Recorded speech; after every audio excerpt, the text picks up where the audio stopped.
Which of the following is not hydrolyzed? Option A, PF3. PF3 cannot be hydrolyzed because of the high stability of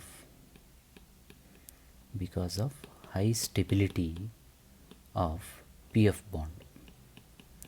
Because of high stability of PF bond, PF3 cannot be hydrolyzed. And option B is NF3. Even NF3 also cannot be hydrolyzed due to high NF bond strength. Due to high NF bond strength, even NF3 also cannot be hydrolyzed. But SBF3 and ASF3 can be hydrolyzed because SBF and ASF bond strengths are less, so SBF3 and ASF3 can be hydrolyzed, but due to the high bond strength of the PF bond in PF3 and NF bond in NF3, PF3 and NF3 cannot be hydrolyzed. So the answer is E and B.